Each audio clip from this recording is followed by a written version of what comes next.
Tom Clark's 6M podcast is a Boink Studios production. And now, on with the show.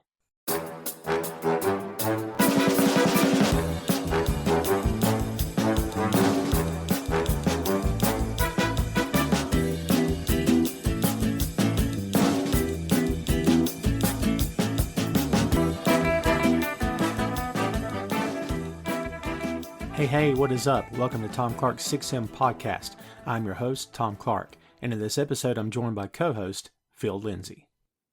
When it comes to legendary comics, books that define comic book as literature, as modern literature, the idea that comic books are a modern mythology, but they can be so much more than just funny books, so much more than just for kids, so much more than just cartoon strip in book form with colorful pages, something that defines the medium as something more visceral, more real, more grounded in reality to whatever extent that reality could possibly be with it coming from a comic book. If there's one book that any comic book fan can name off the top of their head, and I don't care how old the fan is, young, old, anywhere in between, if there's one book that everyone can agree on, even in a world in which no one agrees on anything, it's Batman: The Dark Knight Returns. Yes, Watchmen is amazing. Yes, Mouse is an amazing book as well. Yes, Alan Moore has done some amazing things in his time. All of these things are true, for sure. But kids, for me, for a lot of other fans, what we know today, what we experience today, comes from and evolves from and was born out of Frank Miller's Batman: The Dark Knight Returns. We're going to spend the next hour or so talking about this book, but I promise you, we will not be able to do it justice. If this were a 2-hour podcast, I assure you, there is no way we could do this justice. If this were a 12-parter, spread out over the course of the next 2 months, I guarantee you, we would not be able to do this justice. And if you think that I'm wrong, if you doubt anything I'm saying, if you think I'm overselling this, overstating it, then you, my friend, have obviously never read Frank Miller's The Dark Knight Returns. So let's don't waste any more time. Let's get to it. The Dark Knight Returns is a 4-issue comic book miniseries published by DC Comics in 1986, written and drawn by Frank Miller, with Klaus Janson as inker and Lynn Varley as colorist. It was released under DC's Prestige format, with each issue running about 48 pages.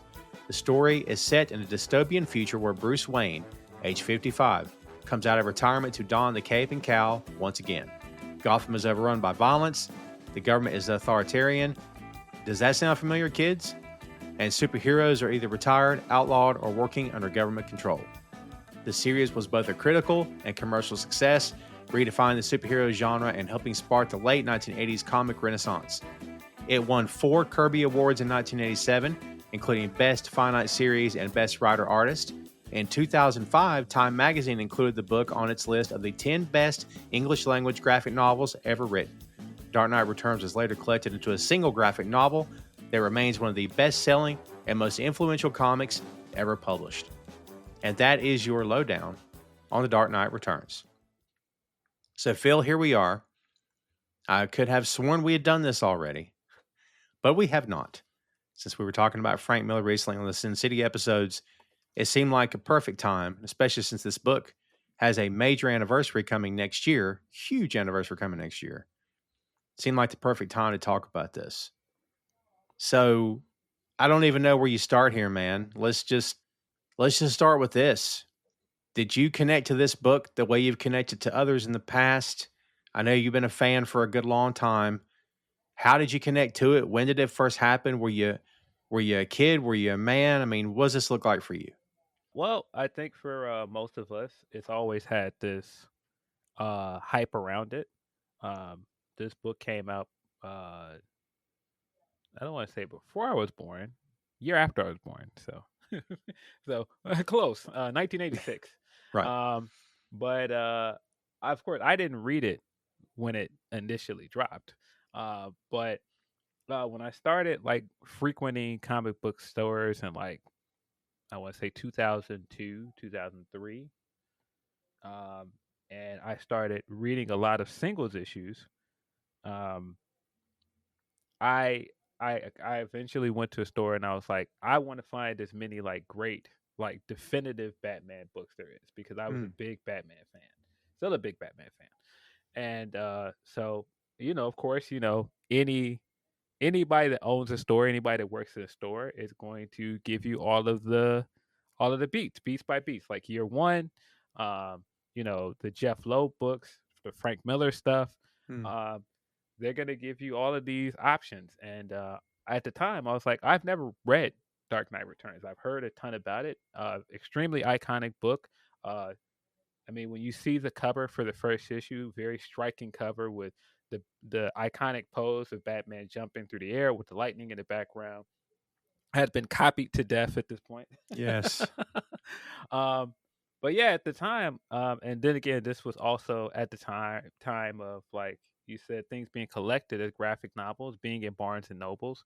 Um, it almost felt like I had missed something because I hadn't read this. At that point, 2003, at 19 years old, and yeah, so I read it for the first time, and it absolutely lived up to the hype of what it was, what it represented for the comic industry. Big seismic shift, the thing that really uh shifted the way that we see this character. Um that changed the way that comics were written, for better or worse in some ways. Yeah. Yes. Along with Watchmen, of course, in '86 and '87, uh, those two books really ushered in what is considered like the modern era of comic books. So as you're reading Dark Knight Returns for the first time, if you can remember, did you have to put it down as you were reading it to take a breath? Did you share it as you read it and tell a friend, dude, have you freaking read this? Like, did it hit you like the impact of it? Did you believe the hype going in? Did you come away from it going, I cannot believe how great that was? I'm curious what your first reaction to the book was. Well, at that time, I was just like completely sucked into comics because I had grown up a comic fan, but um, by the time I was in college, I was making my own money and I could actually find a regular store to go to. I didn't have any of those things growing up. Like I would buy comics when I could find them on like a rack at like a Walgreens or like a drugstore or something. But Right. I didn't have a regular comic book store that I went to every week. And so around that time, I was buying comics every Wednesday.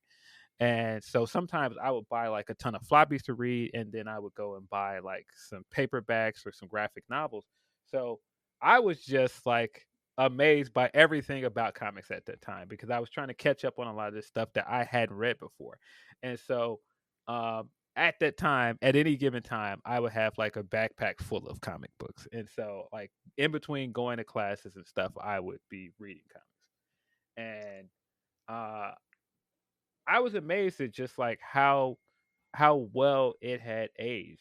I mean, there's some stuff in there that does not age well, which I'm sure we'll get into. Um, but I was surprised how well that book from the '80s had aged, and how well the story still came across, how well this deconstruction of Batman still worked, and how much it is such a big part of the mythos for this character. And like, I mean, there's so much about it. Like the dialogue, some of the dialogue for like the news stuff isn't great, but like Bruce's internal dialogue for most of the book is still pretty well written. Dude, it is absolutely well written. It reads like a journal. It reads like a diary. It reads like in real time. You're getting his thoughts as he's going through this. I mean, again, kids, we're going to attempt to go through this, but I'm telling you, based on what we've said so far, if you folks don't understand the weight and the gravity of this, we cannot overstate it. And we'll get into a bit here about the things that this book later inspired. But look, Phil, just the story itself. And kids, if you don't know, The Dark Knight Returns is the story, as we said before, of an older Bruce Wayne. He's 55. He's been out of action for 10 years. But this book is about him struggling to maintain and be a real person, which he's not suited for. and he ultimately reclaims his identity as Batman after a decade of being on the shelf. And this narrative explores themes of aging, morality, power, contrasting Batman's unyielding sense of justice for the world that has lost its moral compass. Feel this character at age 55. Batman was never supposed to have lived that long. Like, if this were a real person, if you were him, you'd be sitting around going, how come I'm not dead yet? Are you mean to tell me I'm still here? I think that's, I think the way Miller portrayed that was like he's essentially bored and he's just pissed and he's disgusted with everything. But I think part of it is, I cannot believe I'm not dead yet. Do you know what I mean? Yeah, I one of the great things about both this book and Watchmen, there are a lot of similarities between this book and Watchmen. Right. The deconstruction of popular comic book characters, but like this attempt that they did narratively, both Alan Moore and Frank Miller, to ramp up tension with each chapter. And in this book, they do it with the heat wave, right? And then in Watchmen, they do it with this like countdown to midnight, this like Right. internal clock for the entire book. But yeah, they really ramp up the tension of like ramping up this heat wave and ramping up this guy that feels like he's on borrowed time the second he puts the suit back on.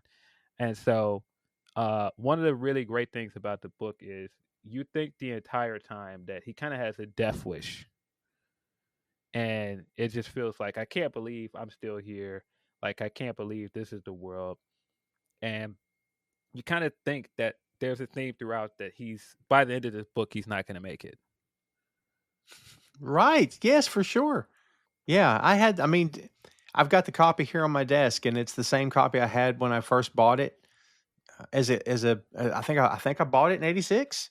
Yeah. Still the same copy. It's crazy. Yeah, you're right, man. The death wish, like the car scene in the beginning of the book when he's racing, and the way he beats himself up throughout the book, like he complains about, he calls himself an old man, and he can't believe he needs his legs to climb the rope, and he's pissed off about that. Like, he's constantly bashing himself for not being in top form anymore as Batman.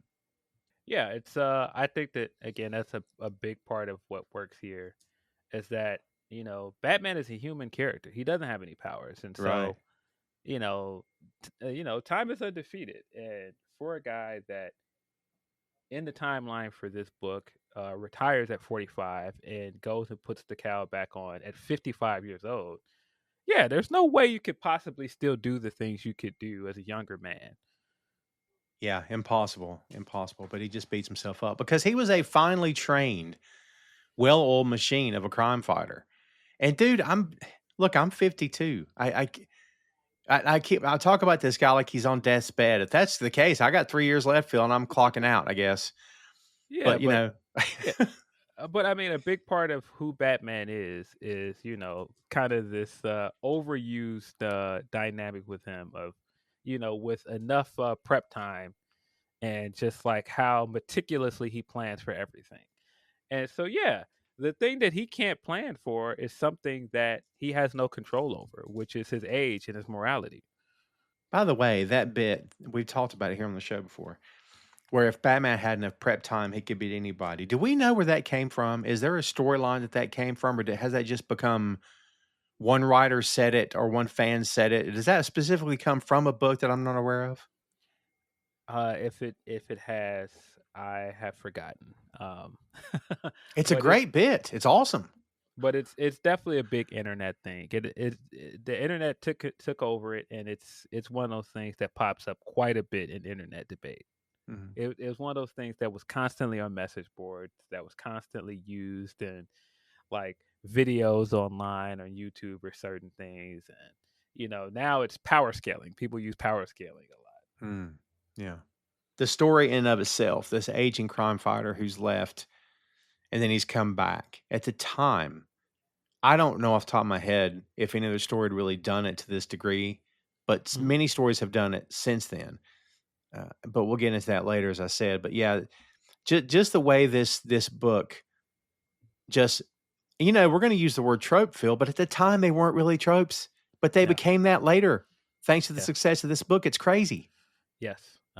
Frank Miller created this idea of this alternative timeline, this dystopian future with Mhm. like an older protagonist that goes back and tries to relive the glory days, and so to speak. That was not a thing before, but now, like you said, that has been done so many times with other Yes. characters. That's been done in so many other genres, um, and man, it's gonna be one of those things that is seen as Frank Miller's big contributions, not just to comics, but to fiction. Very well said, to fiction, not just comic books, because as we said in the opener, Phil, comic books are literature, you know? And you know what's funny is that I used to have that take and then immediately feel the need to defend it. I'm not gonna defend it. I mean, Yeah, if people are denying that in 2025, then they didn't believe it to begin with. There's no way you can convince them anyhow, you know? yeah. I mean, but that's why I started this by saying, for better or worse, Frank Miller and Alan Moore changed the way comic books were seen. I Yes. do think that they helped to legitimize comic books. Uh, there were definitely some side effects to what their style of writing Same changed. thing. Yeah, their style of writing did to comic books, and how it took a long time to get past people trying to do this carbon copy of what they did. Yeah. Oh, no doubt about it. Well, listen, before we get to that, let me bring up a couple of things here. First of all, Carrie Kelly, we get the first female Robin, Yes. who, as an old school fan, I was 13 when this book came out, all the full disclosure. And I didn't know how I felt about a girl Robin, but immediately when you start reading about her character, you just love her because she's tough, she's scrappy.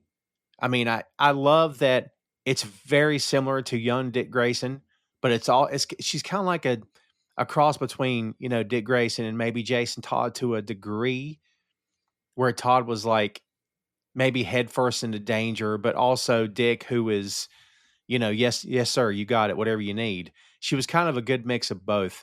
But I love that she's here, and I love that she just kind of comes from out of nowhere. He didn't, find a kid. He didn't find another orphan, and because he had already been through all that, and he was determined not to do it again. But she just kind of shows up. Doesn't Carrie Kelly still exist in some form in the DC universe? Didn't they continue that character somewhere? If I believe. I remember. I know she's popped up in like the main timeline a few times. She's been one of like the mainstays from Dark Knight Returns that people Mhm. go back to. Um, and I agree, she's one of the best Robin ever. Like she's one of the best iterations of that character. Mm. Um, there, there's a bit of cynicalism that I have an issue with that Frank Miller injects into this comic that I did not notice until years later. On first reading, I did not notice it at all. Um, but I agree. I think that she's such a great depiction of Robin. I think it's such a different way to look at Robin, as well as this is somebody that Batman saved, and she was just inspired by him. It wasn't like he went and thrusted the mission upon her. She decided to join his mission. And he threatens to fire her every time he gives her something to do. Yeah, yeah, So it's yeah. great. And I mean, all the ties back to Jason Todd are very smart as well. She's a redhead. Yeah, Jason yeah. Todd was a redhead. He was in this continuity. He was the last Robin before she uh, joined him, because he's part of the reason that Bruce retired. Hmm.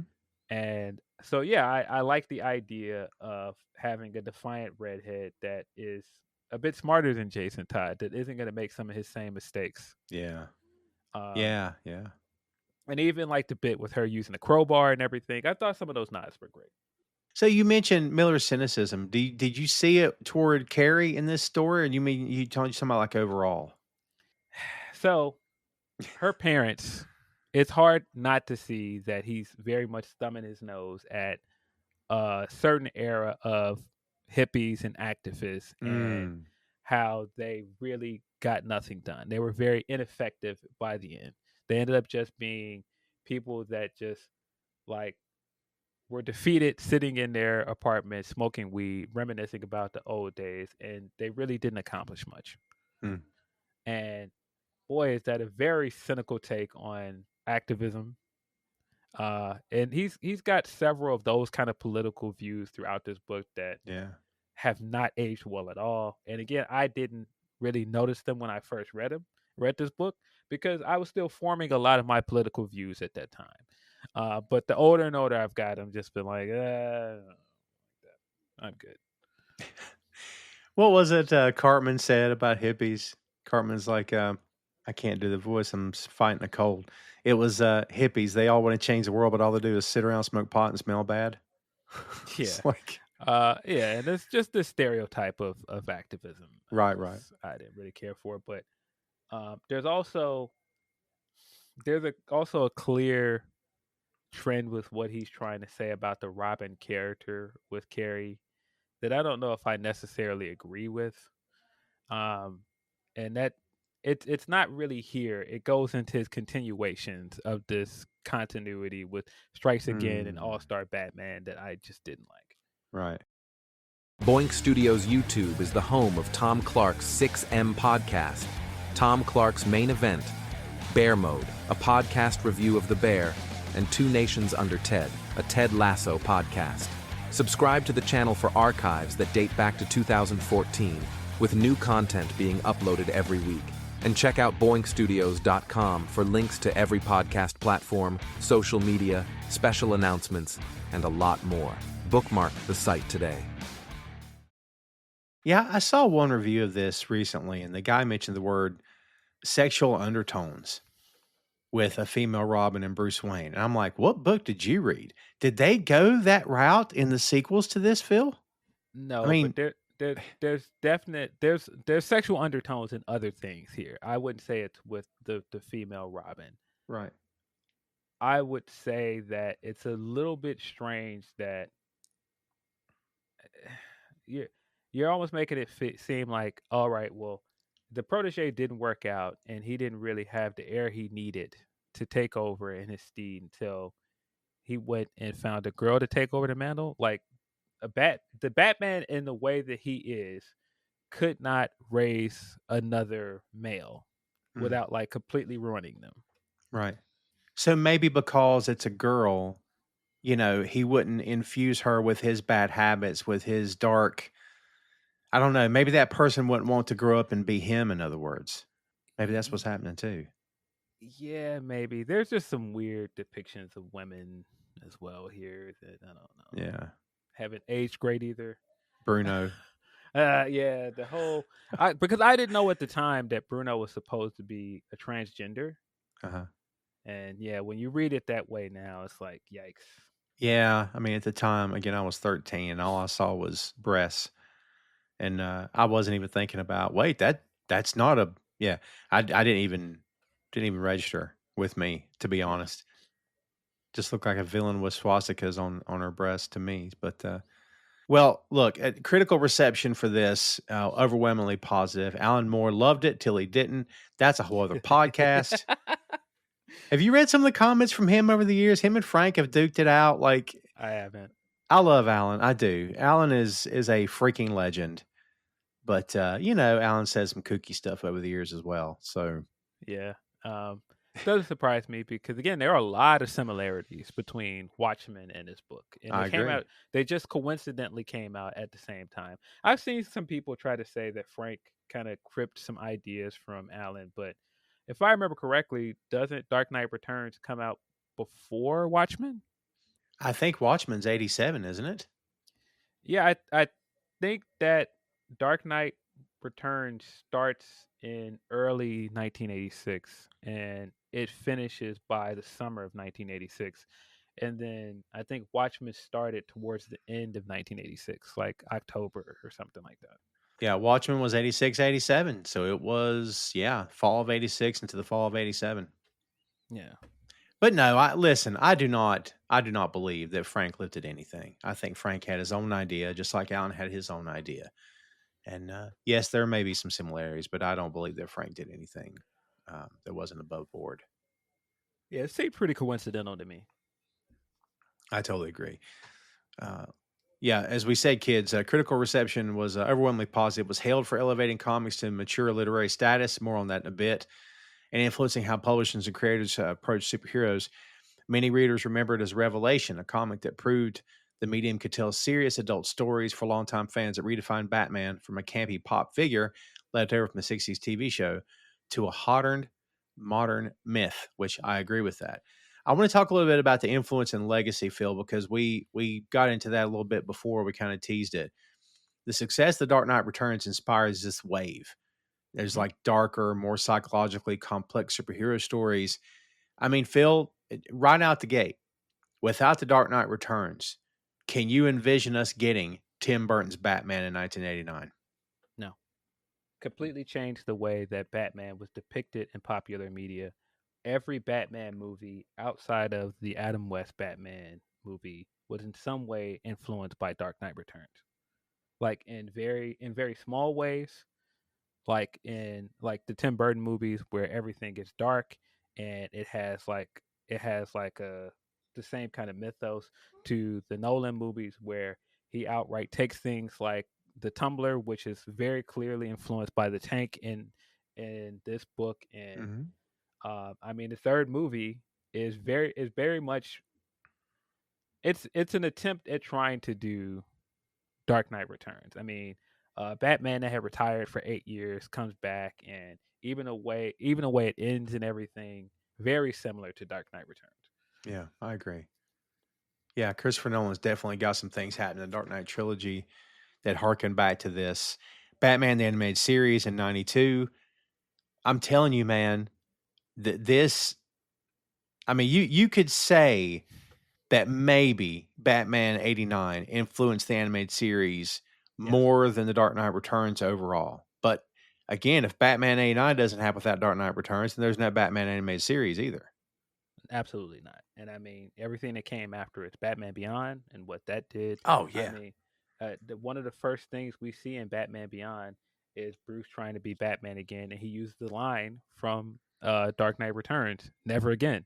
Right. Uh, the of course, the Snyder stuff and how much that was influenced by Dark Knight Returns in big ways, like them using the armor and stuff from the final chapter of this book, and uh, just so many things that were linked to that, like that version, which you can get into whether it was done well or not. But that, no, like I said, no Batman movie after the Adam West movie was not in some way inspired by Dark Knight Returns. Well, look, I've got Zack Snyder in my notes, and we've covered these movies. We talked about the Snyderverse here on the 6M podcast, kids. So that stuff's in the archives. If you are a fan of Zack Snyder, or if you are not a fan, please go check them out. I think you'll be able to take something from those episodes, I'm sure. So Snyder's take on this, and this is going to directly tie to what we're going to get into here in a few minutes. But just to preface and tease what we're going to get into here, this idea that Snyder had to go scorched earth, for lack of a better term, because it's the only thing that fits. Any of the films he did for DC, Phil, is absolutely scorched earth. And it's his thing. He just has this weird notion about Batman should be a murderer. It doesn't make sense that Batman's not a killer. Superman would be a killer because he'd have to be different times, and these are not kids' heroes, and that has to be real. It's got to be real. It's got to be real. It's all we ever heard. I mean, you're right what you said about the outfit. Affleck looked like the Dark Knight Returns from the book come to life on the big screen. But outside of the costuming, I don't even know that they got the personalities right with either No, guys. Right? no. It's two separate characters, what you see in the movie based on the book here. If you read this book and if you enjoy this book, um, it's hard to understand how anybody that read this book could make the scenes in Batman versus Superman, because Yes. it's missing a lot of the earned relationship between those two men by the time that they have that fight. That is not there. It's missing a lot of the Batman mythos that's built up to that point. Mm. It's missing a lot of that character duration of Superman, and what makes Superman like such a completely different character but likable in his own right. It's missing all of those things. It's like you're trying to get to the visual idea of that fight without creating any of the substance behind it. Mhm. I totally agree. Yeah, it's not as layered, it's not as textured, what you get in the book, which is the problem, Phil, with making a movie. Like when the MCU did it, they had movies to fall back on of relationships between Tony and Steve being established Mhm. that you could see, and it paid off. But they introduced these two guys in one film, at least the big screen version of these two guys in one film, and then they hate each other. And I'm like, why do y'all hate each other again? And then Yeah. they're duking it out, and it doesn't make any sense. You're totally right. It doesn't have the benefit of the background at all for that fight scene, It man. it doesn't feel earned at all. No. Their very first interaction, their very first movie together in that cinematic universe, and you're using an interaction from an alternative universe that Bruce is even saying during the interaction, this is supposed to be the end for both of us. Yeah. You're Yes. you're Well cutting said. all the way to the end. You're cutting out all of the you're taking the Cliff Notes version and getting all the way to the end and giving us something that doesn't have it just doesn't work. It just doesn't work as a first interaction at all. And he thought, look, to give the guy benefit of the doubt, maybe he believed he was paying fan service to people who had loved the book for years. I maybe his motivations were pure, but we didn't need it. He went about it the wrong way. You're totally right about that. Yeah, just doesn't work. Doesn't work. Yeah, for sure. So, two parts here. One, Superman. And I'm sure we had these conversations before the Dark Knight Returns about who would win in a fight, but buddy, we've sure had them since then. Mhm. Whose side are you on? I'm not necessarily talking about right and wrong because we know Superman is the president of an aging public, President Reagan, who for some reason is a conservative president who's in office for a third term when this book happens. Um, hey, all right. So anyway, we got that happening, and Superman is his puppet essentially. So you don't necessarily have to get into the right and wrong of that crap.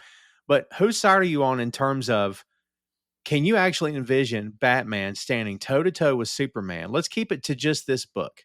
Does it make sense? Is it a hard sell? What's your thoughts? It makes sense in this book.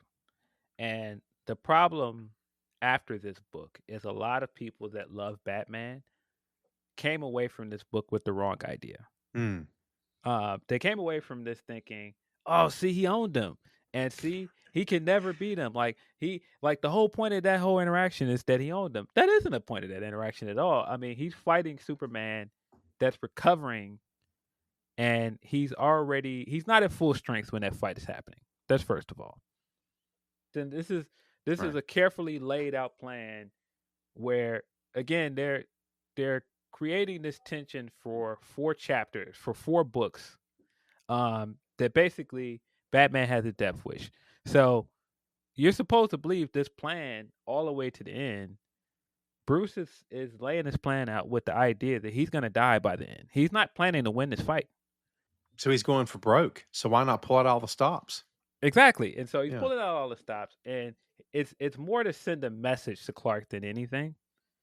But fans have read it unfairly as, "Oh, well, Batman owned him. He beat him in that fight." And it's like, yeah, but no, he didn't. He did not. Well, how about this? Did he even beat him? Was Superman pulling his punches the entire time because Batman's his friend? He didn't want to hurt him. Yeah, because the thing is, if he really fought him, like Mhm. if he really fought him with his full strength, Batman cannot win that fight. It's not a close fight. It can't be, right? I mean, So yeah, because he's already coming from that mission where he's recovering from the explosion mm, that almost killed him, and then he's weakened by the kryptonite. So there's a lot of factors going in. This isn't Superman at full strength. right, of course. Yeah. And again, the point that Bruce is trying to make here with the story that they're telling is he's trying to like shake him up, like, look what's happening. Like, I know you're trying to you went and felt like you had to do this. You sold out because you felt like you had to do this for all of us. But look at what cost. What has this done? Yeah, for sure. But listen, also, this notion that Superman's a sellout, that he's the big Boy Scout, as he's been called before. I mean, until this latest Superman movie with Dave Cornsweet, which is fantastic, as we know. I mean, and then of course the Snyder stuff, which we covered already. But it's kind of been hard to not imagine Superman in that light, dude. Hmm. Unless you're just a full time Superman fan and love everything that's ever happened in the books, it's kind of really easy to fall back on that notion of, yeah, if Superman were real, the government would own him. Yeah. Like, do you think that this book? I don't. Again, Phil, I don't recall this being said before this book happened. I mean, did this book? Do you think this book damaged Superman in any way? I think it only damaged because people didn't take the nuance from this depiction of Superman. Because Mm. on the surface, yeah, it's supposed to look really bad. It's supposed to look like he sold out the rest of the superheroes. He's a puppet. He's a sellout. But the other way to look at it as Clark is doing what he felt like he had to do to save everybody else because he could take the pressure of being this puppet because the only other way that this goes for somebody at his power is he's going to end up like locked up somewhere. Mm. Yeah. Yes. And so it's like, hey, I might as well do what I can and follow orders. In Bruce's way, like he couldn't wait to follow orders. He's been waiting to follow orders his entire life. Right. Right. Uh, Yeah. For sure. which I mean, like I said, there are two ways to look at it. I think he's looking at it in a pragmatic way of like, this is what I can do to do some good in the world. Yeah. Yeah, it's gonna come at a cost. Yeah, people are gonna judge me for that, but I can take that. And I have to be a symbol for the world that I can take this. I can do this, but not just anybody can take a stand and do that. Not just anybody can do what I do. But that's the point of what Batman does. Batman is supposed to represent every man, and that every man can stand up and make a difference. And that's kind of the point of Carrie's point as well of being raised by people that that were activists of saying like, no, anybody can go and make a difference. Hmm. You don't have to be a millionaire. You could just be somebody that sees something wrong happening and want to make a difference. Are you suggesting, Phil, that Superman said, "I'm whatever the United States needs me to be"? Is that what happened? You think? I don't know. I I think that's basically the point, but he didn't have anybody at the time because Batman was emotionally compromised by the death of Jason Todd and he just gave up. He Mm. just retired. And he didn't have the conscience to tell him at the time like this isn't it. This isn't what we should be doing. That would have been great. That would have been wonderful for Clark to break for a moment and say, "You left." Like, but then they circle back and but pointed out without telling you what happened. Kind of he was made to retire. So was Ollie, and he mentions Ollie, and freaking Oliver Queen is like one of the best characters in this book. I mean, in any book really, but the way he's written in here is just freaking great, man. Yeah. Oliver Queen has always been written as this in this way politically. Mm. So I love that he was used that way here. I thought he was great. One of the coolest depictions of Green Arrow. And that has completely changed the way people. Because I mean, we've gotten things like Old Man Logan, Yep. where Hawkeye is blind, Yeah, and good there's call. no way that did influence that. And like having like a one-armed Green Arrow, and he's shooting an arrow with his teeth, so cool. Love it. I love it. I mean, I think the combination of that and the Longbow Hunters really put Green Arrow in a whole new light for a whole new generation of fans, Yes. for sure. Well, we've also got familiar characters here, Phil. We've got Harvey Two Face is back. I love this story. His face gets fixed, but in his mind, he is now. He said, both at least both sides match. In his mind, he is completely the disfigured face. He spent years with half his face being effed up, and mentally it destroyed him. Psychologically, it destroyed him. And so now he looks in the mirror and he just sees this hideous creature, this monster, which is not what he is.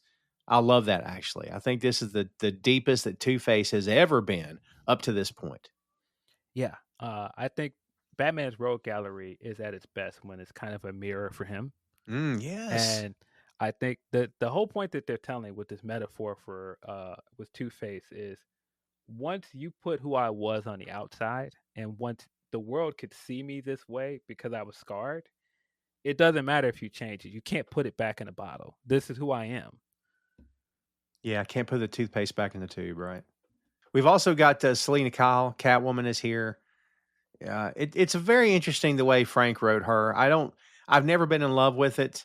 I don't know that I would have, that I was hoping for a 50 something fit, gorgeous Selena Kyle still stealing jewels and whatnot. But Frank absolutely took this in a different direction. What's your feeling overall about how Catwoman's portrayed here? I don't like it. Hmm. I Yeah, don't like it. same. I don't like the idea of her going back to having an escort service. Hmm. Because why? Like, Right. I get that that's where she came from, and you set this up with year one, and he's trying to stick in his own continuity that she would go back to what she knows, but that seems very like cynical and a bit misogynistic as well. Um, like having her being like washed up and overweight and having like the makeup caked on her face and then ultimately using her as a damsel in distress and having the Joker beat her up and put her in the Wonder Woman costume and whatever point that he's trying to make with the Wonder Woman metaphor. And I mean, they kind of hint that the Joker rapes her, which I Yeah, didn't that like was that either. weird. Yeah. I wasn't here for that. I've never cared for that. I kind of imagine, yeah, and if it had been written differently, and I can't remember the character's name from the MCU, and it's Julia Dreyfus, her character from Thunderbolts. What's the character that she plays? Oh, Val. Yes. I kind of imagine like Selena could have been that. She could have had streaks of gray in her hair. She could have been like this, even if she's still a criminal, she's a criminal mastermind, like a network of, like she flies into from Paris, or we see her on a cell phone in Belgium or some sort of exotic location. Like that's what I was kind of hoping that Catwoman's outcome would have been, not what we got in this book, man. Yeah, and I mean, yeah, it's the old theory about escalation with Batman and how he escalated crime around him, but also he inspired people to be better than what they are. And you can make the argument that Frank's trying to make the point that Batman always saw more in Selena than she saw in herself. And without Mm. him in the world, she resorted to just what she was good at and resorted to just being a owner of an escort service. I, I don't really like that take. Um, I get kind of the idea behind it, but I don't like it. I think there's more to Selena's character than that. I totally agree. I mean, yeah. Even after this book, there was more to Selena the way it was written. I just, yeah, I never care for that either. Tom Clark's 6M podcast is sponsored in part by Radius Law Group. Every day, Radius helps individuals, families, small businesses, and nonprofit organizations throughout North Carolina, Florida, and Pennsylvania resolve their legal issues by providing effective legal counsel in the areas of estate planning, as well as elder law and Medicaid. Radius Law holds the radical belief that working with a lawyer can indeed be enjoyable. So give them a call at 1-800-519-5667 for more information and tell them that Tom Clark 6M Podcast sent you. So, what about the relationship you think between Jim and Bruce? Like the guard is down. Jim is known for years, more than likely. He's known for a long time that Bruce is Batman. We see them kicking back, having a drink. They're old. It's kind of like war buddies at this point, Phil. They both went through this traumatic event together. They served together, and now they're talking about old times. And Gordon is talking about, hey, remember when you used to be drinking ginger ale and pretend it was alcohol, like sort of musing about the old days. I mean, I love that Jim is still here, in as much as the same way I love that Alfred is still here. What do you think about the idea that Bruce and well, not just Bruce and Alfred, but Bruce and Jim Gordon both are kind of just growing old together. I really liked it. I really liked their dynamic throughout the book. I think their interactions early in the book where they have the meeting and um, he already knows that it's Bruce and Bruce has someone he can confide in whether he wants to open up to him or not. And in their conversations, Gordon keeps trying to get him to open up, like, "Hey, whatever happened to Dick?" And he's just like, and I Right, think right. all of that stuff was handled very, very well. The dialogue between them is really good. I love that. Yeah, he's like, "You spoke to Dick lately?" He's not for a long time. You know that. And the way he gives him the side eye, he just glares at him like, you know that. Like Jim already has the answer. He's just. I think he is challenging Bruce in ways that no one else could really challenge Bruce and walk away without getting punched in the mouth for it. Like, Yes. you know what I mean? Gordon can do that because again, Phil, there's a shared history there. Yes. But that's also part of, like I said, this kind of cynicism around the Robin character, and I just didn't like it. I don't like the idea that Jim would care more about looking after Robin than Bruce would. That feels wrong to me because Bruce would understand more than anybody what it would be like to leave an orphan kid their own devices. I agree with you to a certain extent. However, we are led to believe that Jason Todd did not live, that Yeah. Joker killed him. And, Death in the Family happened 2 years after this book came out. So we didn't have any knowledge prior to this that a Robin has been killed.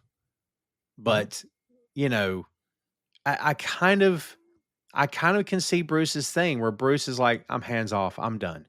It was my fault. Like you kind of feel like he blames himself for the second Robin's death. And so that's why he hasn't talked to Dick. That's why he would never bring another Robin on. I mean, he should be more responsible. You're right. But I can kind of see where he's coming from at the same time because he blames himself. Yeah, but if it was just like he distanced himself from Dick because he didn't like what happened to Jason Todd, sure. But there's this coldness there with Dick that I just don't buy. It just doesn't work for the character of Bruce Wayne. It's like I said, if you're going to tell me all he has is the mission, that's all he's ever cared about, then you're stripping some of the humanness of the character that is important to him. Yeah, it's hard to argue that because, And, again, he's got all this history. and like I said, a part of the reason that he took Dick in based on several portrayals and adaptations is that he saw himself in Dick Grayson and he didn't want him to be alone. And he took him in and he wanted to help him.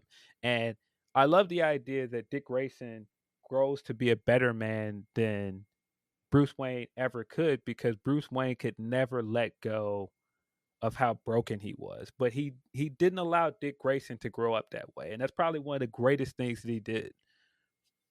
He saved him. He saved his life, man. Exactly. He saved his life. So I hate this idea in this universe that Dick Grayson kind of becomes like this whatever to him. He doesn't care what becomes of him. And then the way he's used in Strikes Again is just bad. I hate it.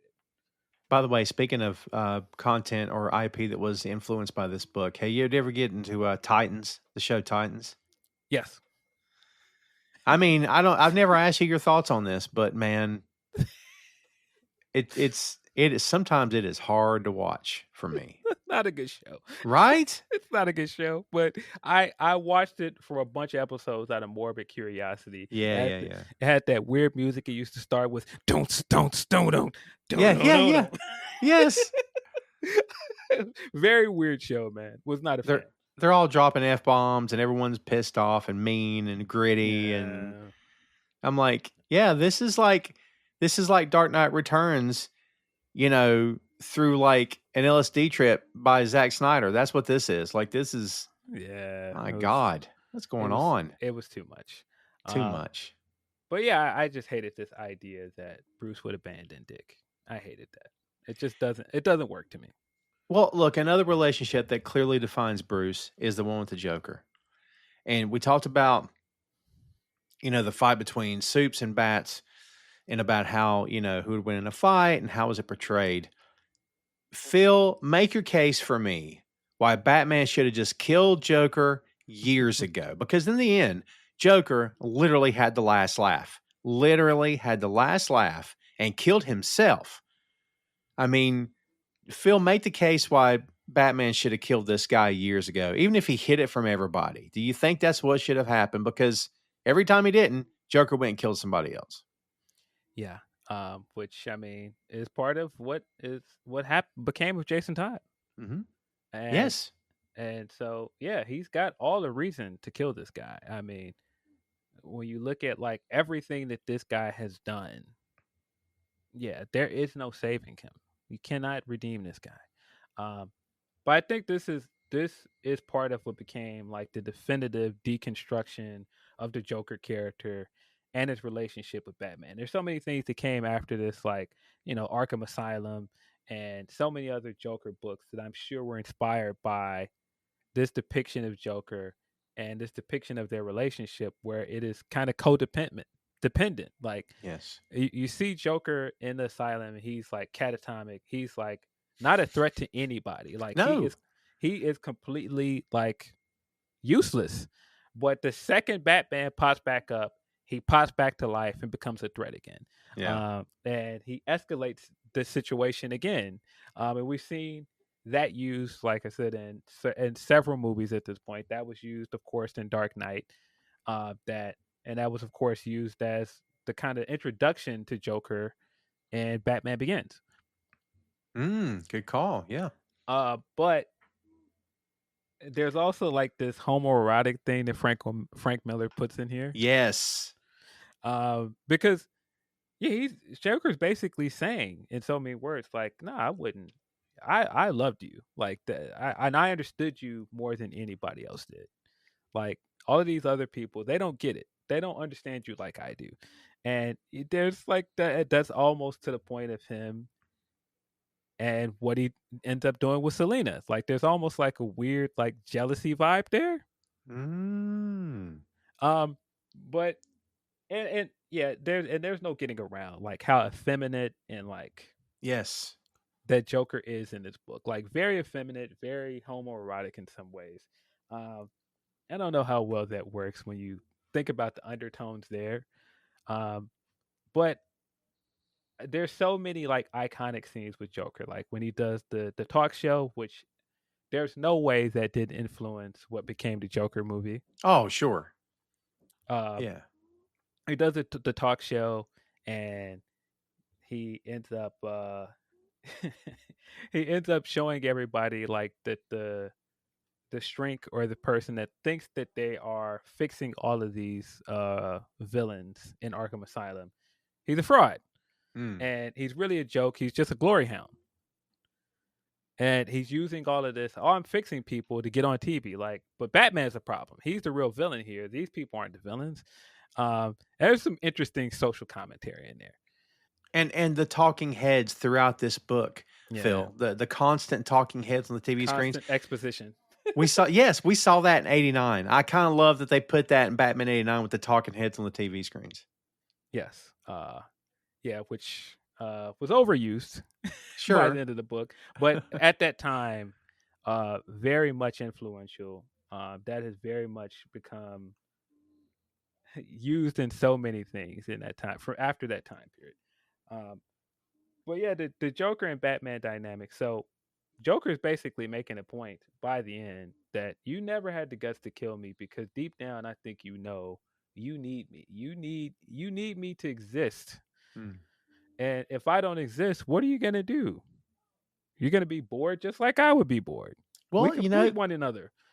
They put that in Dark Knight Rises, right? So, right? Yeah. I mean, for sure with Heath Ledger's Joker, for sure. Yeah, we keep doing this dance. I do something really terrible. You beat me up, throw me back in jail. I get out and we do this again. Yeah.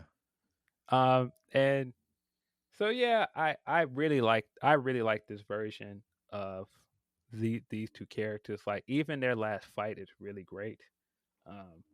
I love that the last thing Joker could do is completely ruin his reputation. Yes. The dialogue for that of him with like with everything he had left in his body, he twists his spinal cord to kill himself. Like that's how petty this guy was in his last moment of like, I don't have anything left. I'm completely paralyzed, but I'm still gonna ruin everything for you.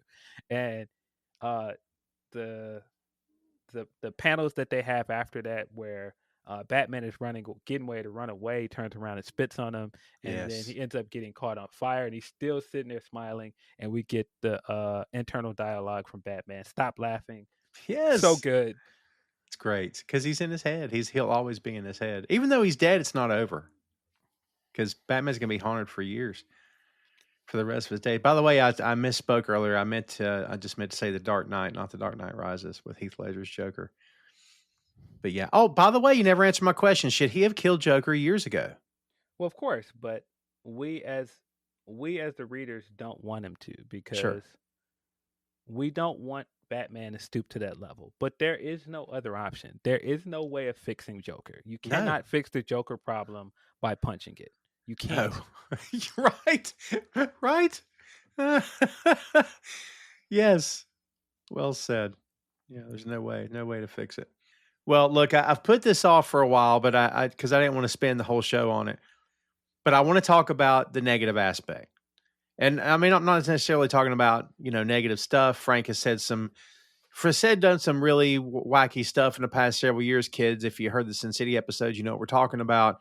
We referenced some of it there.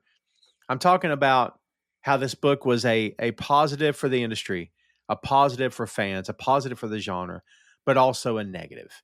Because despite its acclaim, The Dark Knight Returns ushered in an era where grim, violent storytelling became the default tone for superhero comics. The industry took the wrong lessons, mistaking cynicism for maturity. For decades after, dark and gritty became synonymous with serious. I mean, Phil, I don't think we get The Boys if not for No. this, honestly. No, there's a whole era of mature comics that we do not get. There's a reason why those two comics, like I said, ushered in the modern age of comic books.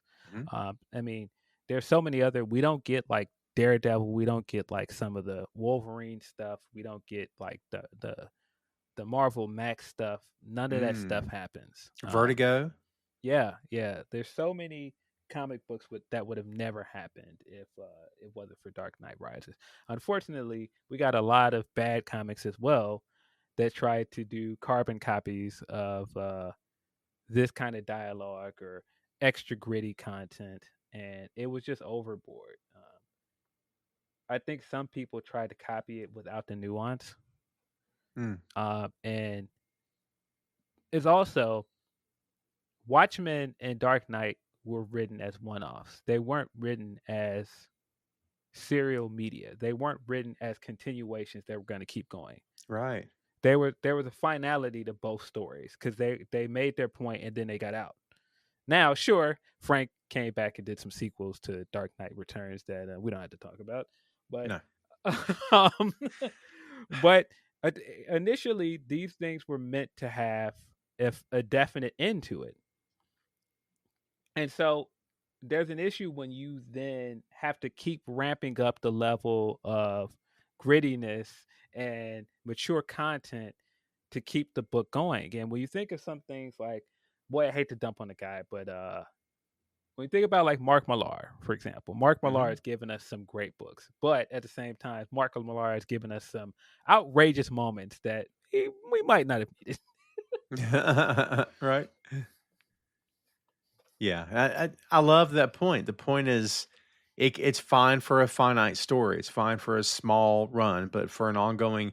Look, I tapped out on The Boys, and maybe The Boys creators would say that they owe more. I mean, Garth Ennis was The Boys, right? Garth Ennis and Steve Dillon. So maybe the idea was,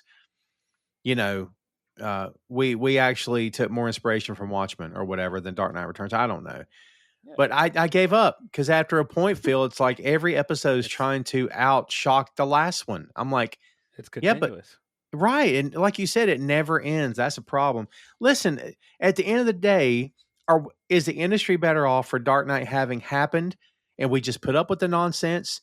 Or it's hard to know, right? Because again, when this book happened, it opened the floodgates for a lot of bad crap that came later. I mean, how do you balance the scales here, man? Yeah, I mean, you have your pros and cons. I would say it did more good for the industry on the whole. Hmm. Yeah, of course, it had its byproducts. Like anything that's successful, people are going to try and copy anything that's successful and makes a lot of money. And unfortunately, sometimes people are going to copy these things poorly.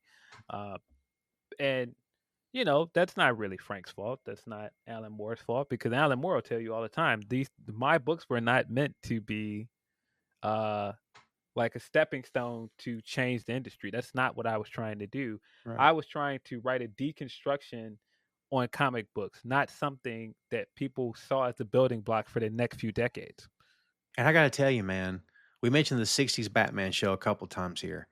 If not for the Comics Code Authority and all the crap that happened in comics during those days when Batman, they had to stop writing serious Batman stories and they had to make everything colorful and funny and bright and stupid, and the villains were dumb.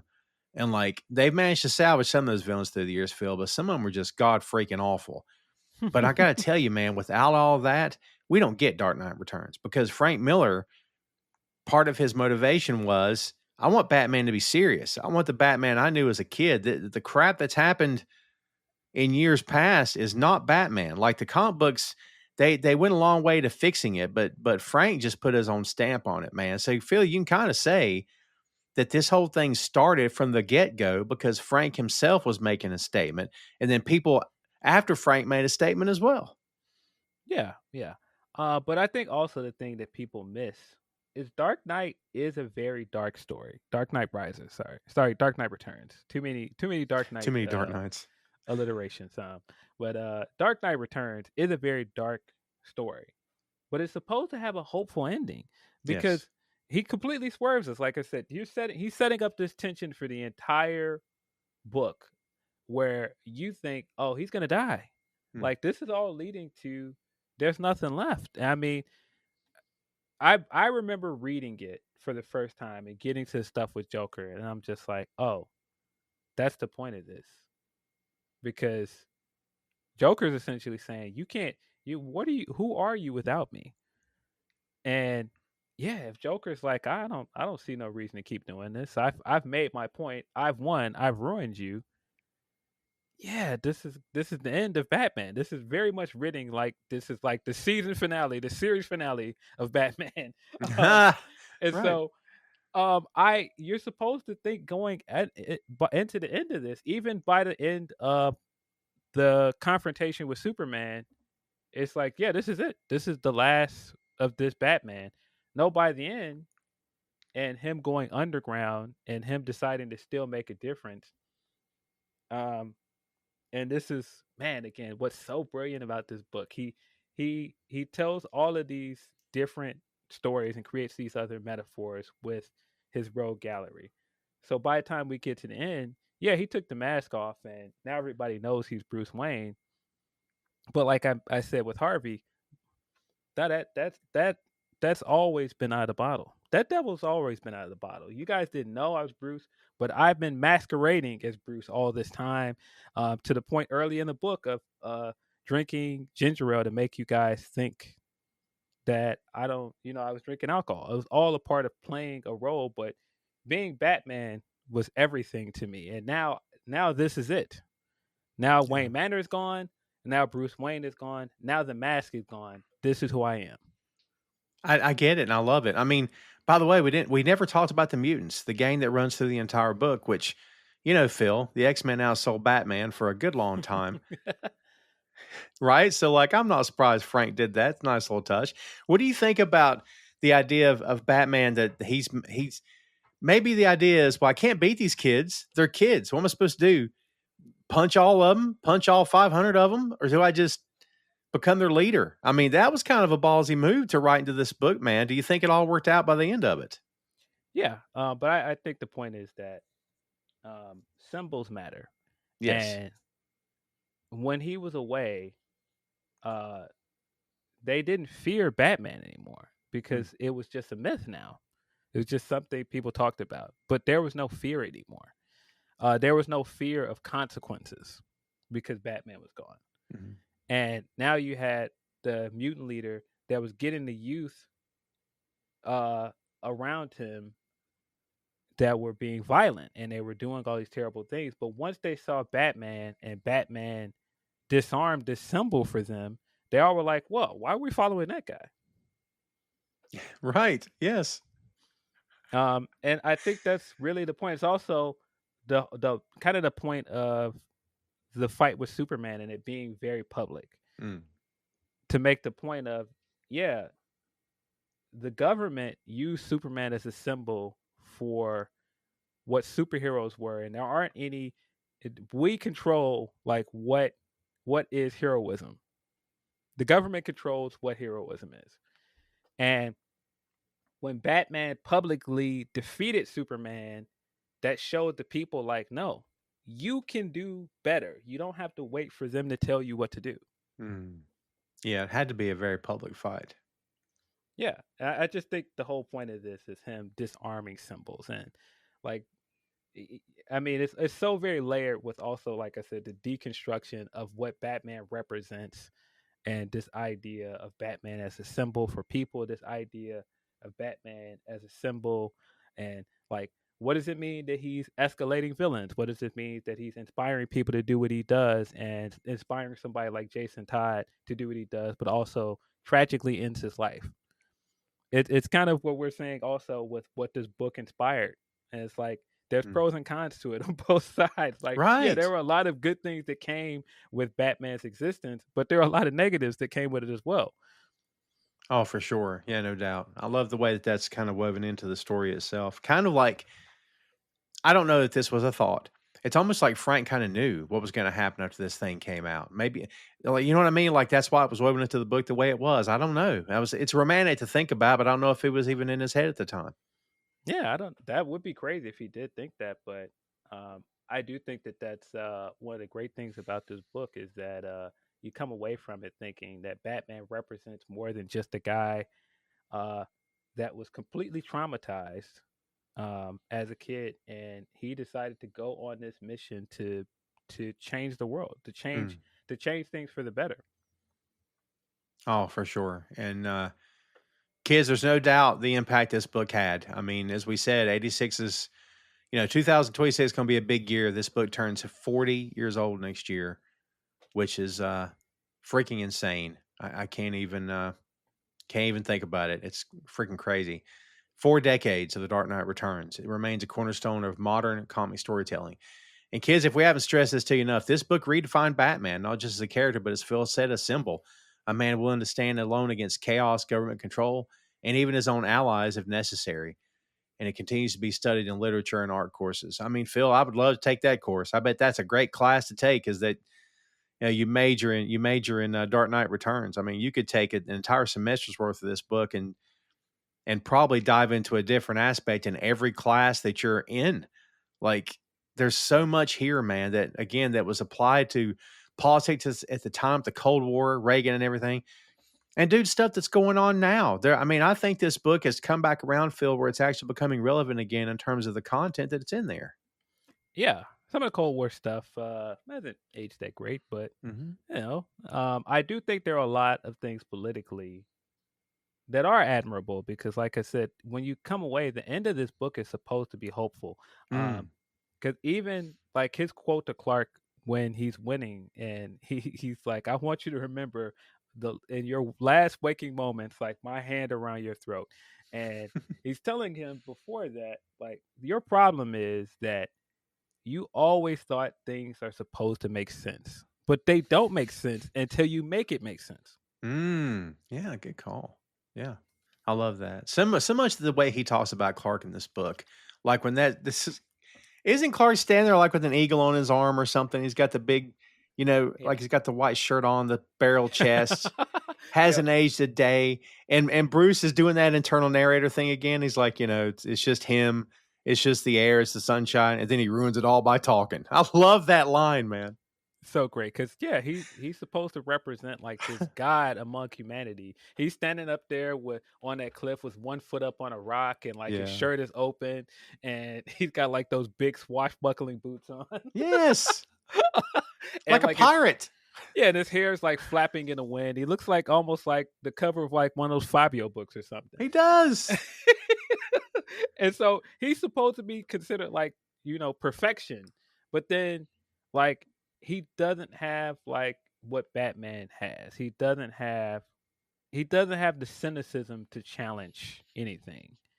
Because he grew up in a good family. He grew up in a situation where everything works out. He just thinks everything's going to work out because as Bruce is making a point to him, You just think everything makes sense. This is it. You just work, and if things don't go the way they're supposed to go, it's all right. I'll make a better way. And you have this like glass half full, glass glass half empty thing, and it's just like that's just not how the world works.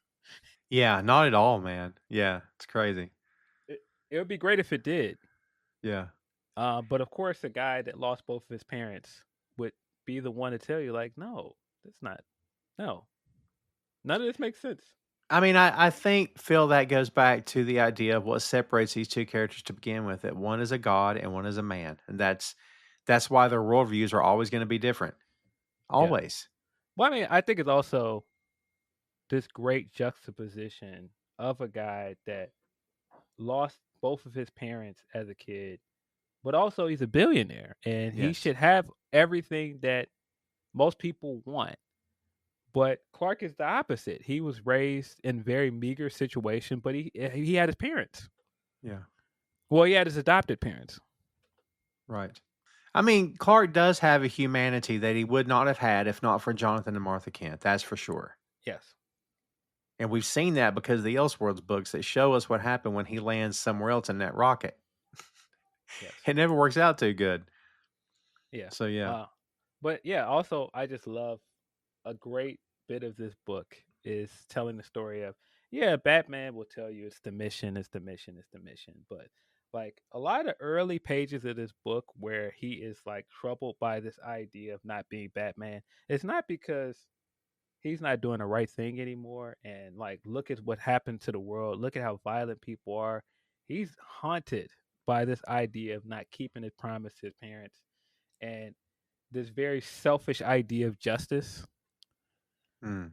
There's no doubt. Because again, they've got two different ways of looking at the world, man. Yeah, for sure. I may have been bleeding over with some of my references because I did go back and rewatch the 2012 two-part animated version of this. What's your thoughts on that? I mean, it's none of the Batman animated series voice cast in action or anything. What's your thoughts on that two-parter? I don't think I've ever seen the second part. I remember Hmm. watching the first one a long time ago. I remember really liking Peter Welling as the voice actor for Bruce. I thought he fit Yeah. perfectly. Um, I think that they hit a lot of the right notes. Of course, they toned down some of the stuff from the Yeah. book, Yeah. which like you could tell for sure in certain bits. Like even in the trailer for some of the Joker stuff, they very much toned down the Joker. And I don't think I've seen because I'm trying to remember any of part two. I don't think I've seen it. Um, but I think a lot of what they tried to do with the adaptation worked, but it's so hard to take something like this that is a direct response to literature and turn it into something else. It's always going to be a problem. And that's what made Watchmen so hard to make. Yes.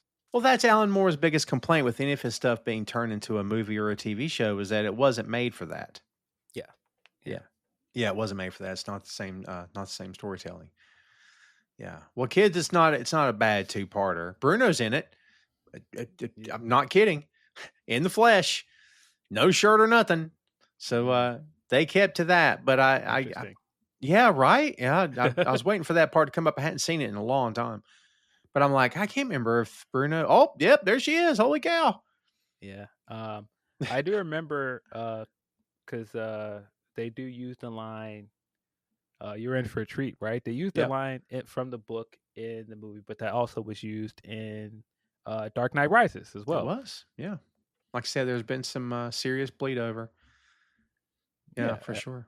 I mean, just the amount of like we referenced at one point the amount of other comic books or other genres that copy this. Of course, like Spider-Man Reign, and like things Yeah, like Ninja Turtles, Last Ronin, and so many other things that have done this kind of story of an older version of a superhero. yeah. It's an archetype that'll never die. It's a model Yeah, of storytelling that's always going to be with us, man. And other forms of entertainment, it's been there. Yeah, it's never going to leave, man. I mean, yeah. can't put the lid back on the box, as you said. Now, yeah, Old Man Logan, of course, which turned into Yes. the Logan movie. and so many other things that came from this. Like, it's hard to over exaggerate how much this book influenced so many things. Like, I mean, there's just countless things that would not exist if this book was not a thing. No doubt. And the best thing about comics is much in the same way as pro wrestling is that when everything in your life is letting you down, whether it's, the opposite sex or the job or the family or just life is feeling bad or whatever, you got your comics. And Yeah. you got a book like this that you can look back on and get those same feelings you had as a young person. And it all comes rushing back. I mean, I'm looking through my copy in the past couple of days and I haven't read the book in a while. It's been on my shelf for years, but man, it just takes me right back where I was when I first read it. Yeah. So, well, there you have it, kids. There is The Dark Knight Returns. And I warned you weren't able to do justice to it, but hopefully you enjoyed it anyway. And we're going to leave it at that. I know what you're thinking. Hey, Tom, you guys tend to do sequels quite a bit. Well, you're not going to find it this time. Yeah, I have no desire to talk about either one of them. Yeah, I mean, this book ends on such a great note. It almost feels Yes. like it never needed a sequel. It never needed a continuation. You're never going to get much better than Clark going to the funeral and then hearing his heartbeat and giving a wink to Carrie and everything Yes. that ends up at the end of the book. Because, like I said, it's supposed to end up in this hopeful way of like, yeah, this is Batman's effect on the world. Like, this is like even Superman in some ways needs a Batman. Yeah. Yeah. I mean, they didn't do Sgt. Pepper's Lonely Hearts Club Band Part 2. You don't freaking need it. There wasn't a second White album. You just, why? I mean, yeah, you're right. It never needed a sequel. But, Frank still has some stuff to write and money talks, I guess. And DC wanted it, so they made it happen. But by the time this thing kept going, at some point, I'm like, does DC even want this anymore? I don't know, Well, man. I mean, we've done 2 sequels in the last decade. Yeah. Right? Yeah. Because we got Dark Knight 3, The Master Race, and then we got the other one, like Golden Child or something, right? Yeah, the Golden Child. Yeah. Jeez. Yeah, I don't know, man. They're not for me. And if they got an audience and they worked, that's fine. But they're not for me. Yeah. I tap out with this one for sure. But it's a classic. Yeah. But It's unfortunate. It kind of almost feels like a parody of a Frank Miller book. Oh, I was just getting ready. Yeah, for sure. I was going to try to go there, but no, you're right. Yeah. Something's been out for a while and been so influential and touched so many different corners of pop culture when it begins to feel like a parody itself. Yeah.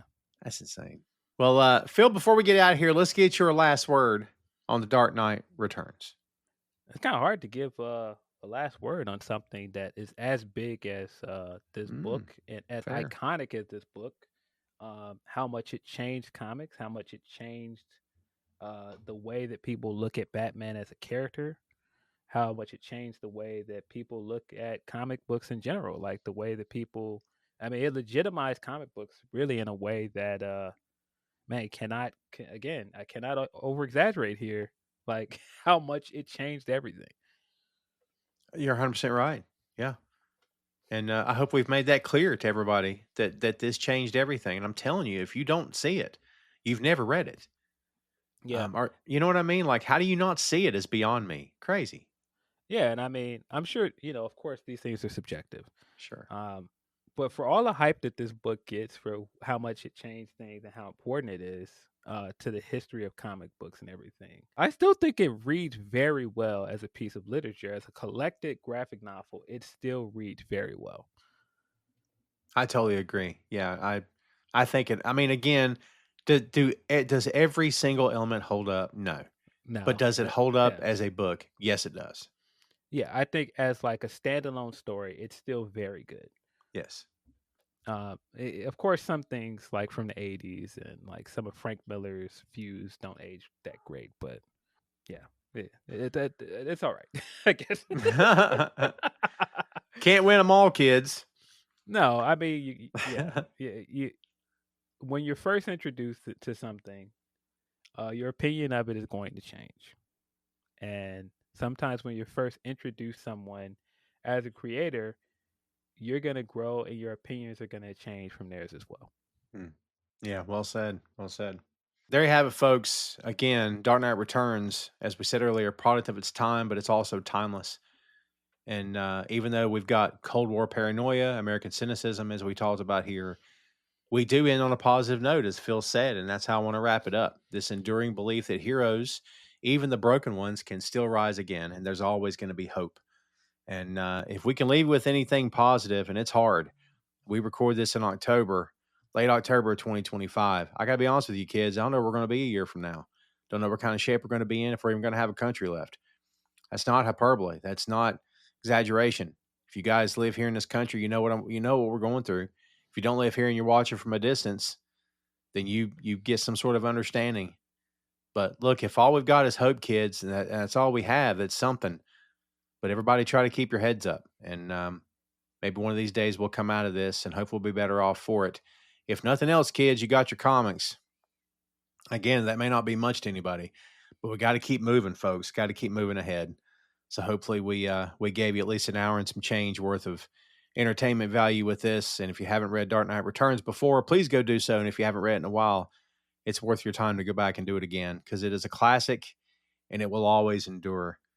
And we'll be back with much more here at Boink Studios in the coming future. Next week, a brand new episode. Stay tuned for that. But for now, that is Batman, The Dark Knight Returns. Hey, thanks for listening to the show. Check out our social media on Facebook, Instagram, and Threads at 6M Podcasts. We'll see you next time.